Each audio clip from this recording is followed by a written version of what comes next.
The sun rose gently over Everwind Ranch, spilling golden light across the frost-kissed hills of Wyoming. Morning dew sparkled on the paddock fence like tiny diamonds. The sky, an endless stretch of pale blue, welcomed the waking world. And at the far edge of the pasture stood a white horse, calm, still, noble. Her name was Juniper. She wasn't the fastest horse, or the strongest, but anyone who knew her would say the same thing. She noticed everything. Quiet eyes. Still posture. Like she carried a secret no one else had the heart to ask about. From the stables, her ears perked toward the sound of a baby's coo. Inside the large white farmhouse overlooking the ranch, Eleanor, the nanny, was cradling little Thomas in her arms. He was just shy of a year old, with tufts of chestnut hair and curious green eyes. His laugh, soft and bird-like, always made Juniper's ears twitch and her tail swish. They'd taken walks together, Eleanor leading Juniper gently with the baby strapped to her chest in a carrier. The horse remembered the sound of his breathing. The scent of lavender oil Eleanor would dab behind his ears to soothe him. But that morning, something had changed. From the top floor window, hidden behind heavy curtains, sat Nathan Granger, the baby's father. A man of 42 with a jaw too sharp and a smile too wide. His wealth was legendary across the county. Oil. Cattle. Insurance. Every brick of Everwind Ranch had been bought with silent checks and signed secrets. Nathan had never held the baby for more than 5 minutes at a time.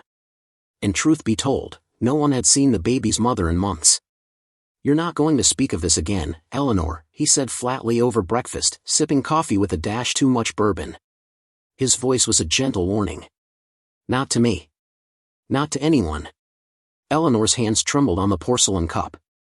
"But sir, the baby's health, he needs to be looked at.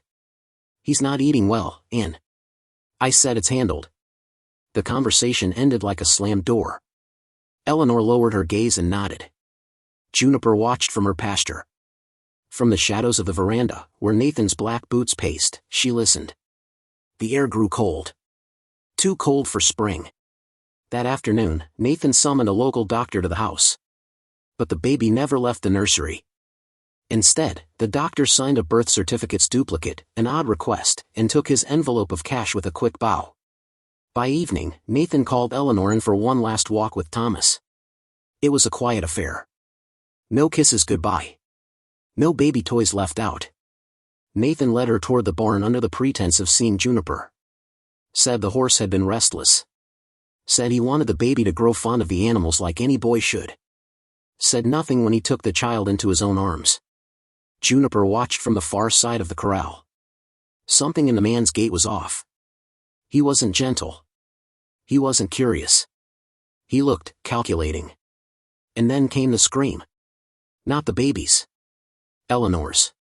But by then, it was too late. Eleanor's scream shattered the stillness of dusk like a pane of glass breaking across stone.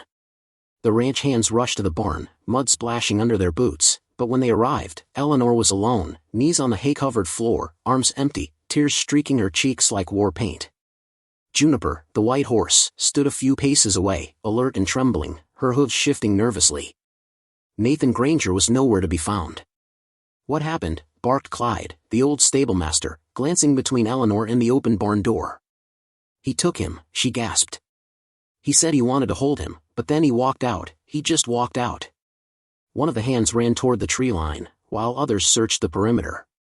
But dusk was already folding over the fields like a heavy blanket, and no trace of Nathan or the baby could be seen. No sounds. No cries. Only the soft rustle of wind through the grass and Juniper's nostrils flaring as she sniffed the air, searching for something no one else could name. 2 hours later, Nathan returned. His coat was wet from river mist, his shoes muddy to the heel. In his arms, nothing. He entered the farmhouse slowly, his expression painted with solemn tragedy. "I lost him," he said, voice low and thick. I took him out near the creek to calm him down. He was fussy. I turned away for a moment, and he was gone. He slipped into the current. I jumped in but..." He collapsed into a chair, face in hands. The sheriff arrived by nightfall. No body was found, but the river near Pine Hollow was fast and unforgiving. The baby, only 11 months old, could have been swept far downstream. The current was known to bury things, logs, animals, even a small wagon once. People had died there before. Nathan gave his statement. Dry-eyed. Steady. Eleanor tried to speak up, to tell them about his odd behavior, his coldness, the strange paperwork, but Nathan's voice overrode hers like thunder. Calm. Convincing. She's overwhelmed with grief, he explained. She was very attached to the boy. It's not uncommon for nannies to become confused during tragedy. The sheriff nodded slowly. And just like that, the case was closed. By the next morning, Nathan had already made calls to his lawyers.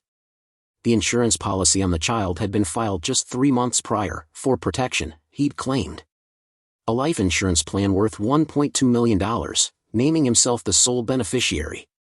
Eleanor wasn't listed as emergency contact. The mother, legally presumed missing, hadn't been seen since the baby was born. And there was no evidence to prove foul play. No blood. No bruises. No footprints but Nathan's, which he admitted to. It was tragic, they all agreed. But not criminal. He cashed the claim within 2 weeks. But not everything went quiet. Juniper, the white horse, changed. She stopped sleeping in her stall. She refused to be saddled. She paced restlessly near the northern fence of the pasture, closest to the woods that bordered the river. Her ears twitched every time she heard a child cry in the distance. Sometimes she neighed at empty air. And late one night, Eleanor found her standing rigid at the edge of the woods, staring into the darkness as if she could see something no one else could. That same week, Nathan tried to sell her. She's gone nervous, he told the stablemaster. Get her off my property. But Clyde had been working with horses longer than most men had been alive. He watched the way Juniper moved. The way she listened. The way she refused to approach Nathan anymore, but gently nudged Eleanor's shoulder every time she passed the barn. She knows something, he whispered to Eleanor. Animals know things. They don't forget. A month passed. And then another. Nathan resumed life as usual. He ordered renovations on the house. Planned a trip to California. Bought a new hunting rifle. Said the quiet was good for his soul. But Juniper grew more restless. More precise. She began to dig. Not wildly, but intentionally. Every morning, just before sunrise, she'd trot to the fence near the north woods and paw at the same patch of earth behind a patch of shrubs. Eleanor noticed the pattern. At first, she thought the horse was just anxious, but there was something too consistent. Too focused. So one dawn, with her heart pounding, Eleanor followed her. She brushed away the weeds, knelt down, and began to dig with her hands where Juniper had been working. And after only minutes, she uncovered it. A pale blue baby blanket. Faded, weather-worn, but unmistakable. With hand-stitched stars on the edge, the one she'd made for Thomas on his first birthday. It had been buried shallow. And it smelled faintly of lavender. Eleanor ran. Not to the sheriff. Not yet. First, she confronted Clyde. Then they waited. Quietly. Carefully. And 3 nights later, Juniper did it again, this time digging slightly farther east. Eleanor joined her, heart pounding. And there, beneath an overturned log, they found something more. Tiny socks. A pacifier. Molded. Cracked. And then, a bottle. Half filled. With something inside. Not milk. Not formula. But paper. Carefully rolled. Water damaged, but still legible. A note. Written in hasty, crooked handwriting. He's not dead. He's hidden. I couldn't do it. I swear. Check the cellar under the old mill. Forgive me. There was no name. But Eleanor knew the handwriting. She'd seen it 100 times on the receipts Nathan signed for hay deliveries. Her hands shook. Juniper nuzzled her shoulder, and this time, Eleanor didn't cry. The sun hadn't yet risen when Eleanor saddled Juniper for the first time in weeks. She didn't speak a word as she fastened the cinch and tied her cloak against the wind. There was no time for fear now.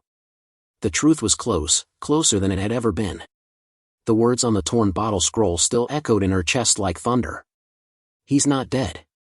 He's hidden. Check the cellar under the old mill. Clyde, leaning on his cane beside the barn, watched with grim approval. You sure you want to go alone? He asked, voice hushed but steady. I'm not alone, Eleanor said, patting Juniper's shoulder. Then she rode. The old mill lay at the edge of Pine Hollow, abandoned for nearly a decade since the town's grain exports moved west. People said it was haunted by misfortune, fires, rust, and the groaning of time. But Juniper trotted forward like she knew every stone, every turn of the path, as if she'd walked it before. By the time they reached the hill above the mill, morning had begun to peek over the treetops, painting the valley in gold. Eleanor dismounted. Her boots landed softly on the leaf-strewn ground. She tied Juniper to a birch post, but the horse remained alert, ears flicking, tail still. Watching. She found the cellar hatch tucked beneath a collapsed porch, rusted shut and covered in moss. It took every ounce of her strength, and Juniper's impatient hoof stomping nearby, to finally wrench it open. The smell hit her first: dust, mildew, something else. Something living. She descended the narrow wooden steps, heart pounding. And there, in the flickering light of her lantern, she saw a crate. Blankets. A small tin of powdered milk. An empty bottle. And inside that crate, a baby. Sleeping. Alive. Thomas. Thinner, paler, but unmistakably him. That same soft tuft of chestnut hair. The faint crescent scar on his left ear where he'd once bumped a crib rail. His little fingers twitched as he slept, curled against the chill. Tears filled Eleanor's eyes, but she didn't sob. She only wrapped him in her arms and kissed his forehead over and over, whispering, "I've got you. You're safe now. You're safe." But the moment she stepped out into the open air, Juniper's head whipped toward the trail. Hoofbeats. Fast. Sharp. Familiar. Nathan. He burst through the trees like a storm, his eyes wild, his coat flapping. A revolver gleamed in his hand. "Give him to me," he shouted. Juniper positioned herself between Eleanor and the trail. "Nathan, he's alive," Eleanor shouted. "It's over. This ends now." But Nathan didn't listen. He stepped forward, weapon raised. And Juniper charged. Not with fury, but precision. She reared once, hooves slicing the air, then bolted straight at him. The gun fired once, too high, wild. Nathan stumbled backward, tripped over a root, and landed hard. Juniper stood over him, hooves planted like stone. Her breath steamed in the cold air. Her eyes, once soft and watchful, now burned with defiance. Eleanor stepped forward, cradling Thomas. "Nathan Granger," she said, voice shaking with clarity, "you're going to pay for what you've done." Behind them, a voice rang out. "I'd say that's about right." The sheriff. Followed by Clyde. And 3 townsfolk, woken by Clyde's midnight whispering and his quiet promise. Follow the horse. Nathan's lies unraveled like thread in the weeks that followed. The insurance scam. The fake death. The hidden cellar. The bottle note he'd meant to destroy but lost in his panic. His signature on the scroll. The doctor, now under investigation for falsifying records. Juniper had known all along. Every morning she waited by the woods. Every night she pawed at the ground. She couldn't speak, but she never stopped showing the truth. And Thomas? He lived. Nursed slowly back to health in the arms of a community that once thought him lost. His laugh returned. His fingers curled around Eleanor's thumb again. He would grow up to know everything, not as a broken tale of tragedy, but as proof that someone had fought for him. A woman. A horse. And a town that chose to open its eyes. They say animals don't remember like people do. But if you ever visited Everwind Ranch after that, you'd find Juniper standing beneath the birch tree at the edge of the pasture every morning, gazing east, toward the mill. Watching. Always watching. 2 months later, the town of Millstone gathered in its small, creaking courthouse for a trial unlike any they had seen in years. The Granger name had once commanded respect, even fear. But now? Now it drew whispers. Gasps. Scorn. Nathan Granger sat stiff at the defendant's table, dressed in black, jaw clenched, but the shadows under his eyes betrayed him. He looked smaller, like something had been peeled away. Reputation. Power. Control. The courtroom was packed. Eleanor sat near the front, holding Thomas, now plumper, brighter, his chestnut hair curling behind his ears. On her lap, the boy fidgeted quietly with a small wooden horse carved by Clyde himself. And outside the courthouse, under the hot morning sun, stood Juniper. Tied gently to the hitching rail, she waited. Calm. Still. Observing, like always. Inside, the prosecution laid it all out. The sudden disappearance of the baby. The forged insurance paperwork. The doctor's coerced signature. The bottle note retrieved from the abandoned mill, confirmed in handwriting by 2 experts. And most damning of all, photographic evidence of the baby alive and healthy, weeks after Nathan had claimed him dead. The gallery fell silent as the sheriff read the note aloud again. He's not dead. He's hidden. I couldn't do it. I swear. Check the cellar under the old mill. Nathan's lawyer objected, said it wasn't a confession. Said there was no body to prove murder had even been attempted. Said Nathan was temporarily distressed and had only hidden the child for protection. Laughter broke out in the room. It wasn't kind. And then Clyde stood. He walked slowly to the front with a worn leather journal in hand. In it, notes. Observations. Drawings. Ladies and gentlemen, he said, turning to the jury, I've worked horses for over 60 years. I've seen fear. I've seen grief. But I've never seen a horse lead a woman to the truth like this one. He lifted the journal. On one page, a sketch of Juniper pawing at the ground. Another, a diagram of the path to the old mill. He tapped the wood with his cane. She's the reason we found him. She showed us. Every single day. The judge narrowed his eyes. Are you saying this case was cracked, by a horse? No, sir, Clyde said calmly. I'm saying it was cracked by loyalty. And that horse never once turned her eyes away from where the truth was buried. Outside, as the trial dragged into its 3rd day, people gathered by the dozens. Not just to hear the verdict, but to see the white horse. Children stood quietly beside her, stroking her mane. Older ranchers tipped their hats. Even the mayor paid his respects. She didn't bow. She didn't flinch. But when Eleanor stepped outside with Thomas in her arms, Juniper took one slow step forward and gently pressed her muzzle to the baby's cheek. The moment was caught in a photo. By nightfall, that image would sweep through newspapers under headlines like, "The horse that knew everything. Justice rides a white mare." From witness to hero, the animal that changed a trial. On the final day, the jury took less than an hour.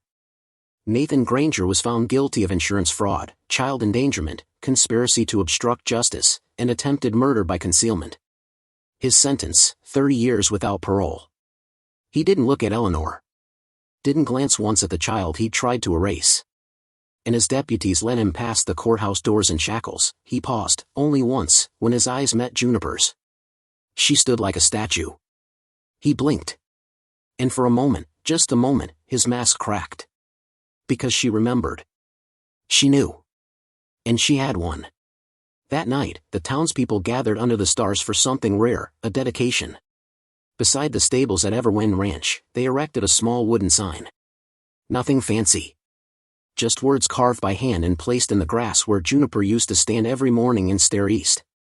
It read. For Juniper, the one who remembered when no one else did. The first morning after the trial felt different. The air was warmer. The breeze softer. The ranch, once filled with whispered doubt and grief, now pulsed gently with something long forgotten, peace. Eleanor rose early, just as the sun broke over the hills. She walked the same path she had walked every day for nearly a year, past the stables, past the paddock, to where Juniper stood, watching the horizon. Thomas, now toddling, clung to her hand. He was growing stronger. His cheeks had color again. His eyes were bright with curiosity and wonder, especially when Juniper was near. He loved brushing her mane, giggling when she snorted gently against his shoulder. Juniper, as always, was calm. Present. Loyal. But even Eleanor could see, she was getting older. Clyde had said it best the week before. She gave everything she had to protect that boy. You watch animals long enough, you'll know, they feel things more deeply than we give them credit for. That mare ain't just a horse. She's a witness. A guardian. Eleanor had nodded then. But today, she felt it. Juniper moved slower now. Her stride a little heavier. Her eyes still alert, but lined with time. She didn't run anymore, and she didn't need to. She had already done what no one else had dared. She had carried the truth. And saved a life. That evening, Eleanor packed a small picnic for the boy and led him to the tree near the fence, the same one where Juniper used to dig, pawing at the earth when no one would listen. They sat there quietly, just the three of them, watching the sun melt into the hills. Thomas clutched a drawing he'd made with crayons, a stick figure woman, a baby with two big eyes, and beside them, a white horse with wings. Wings, huh? Eleanor smiled softly. He nodded, serious. She's a guardian angel. Eleanor's chest tightened. Maybe she is, she whispered. The next morning, Juniper didn't rise at dawn. She lay peacefully in her stall, breath shallow, but eyes open. Eleanor knew. She dropped to her knees beside her and whispered, "Thank you. For everything." Juniper's ear twitched once. Then she closed her eyes for the final time. The funeral was small but heartfelt. Clyde carved the headstone himself. Townsfolk brought flowers. Children left drawings and apples. Eleanor held Thomas close as they laid Juniper to rest beneath the oak tree near the courthouse, a quiet place now known as Juniper's Meadow. The plaque read. She didn't speak. But she told the truth louder than anyone else ever could. Years passed. Thomas grew up with stories, not just of his own survival, but of the mare that never let the world forget him. He went on to become a veterinarian, inspired by loyalty, silence, and love that couldn't be explained with science. Eleanor stayed on the ranch, turning it into a sanctuary for rescued horses. It became a place for healing, for animals and people alike. And at the very center of it all was a framed photo. Juniper pressing her muzzle gently to a baby's cheek outside the courthouse. And every year on the same spring morning, Eleanor and Thomas would walk out to Juniper's meadow, carrying a single white rose. They'd lay it down, stand in silence, and remember. Because sometimes, the loudest voices don't come from humans. Sometimes, justice rides on four quiet hooves.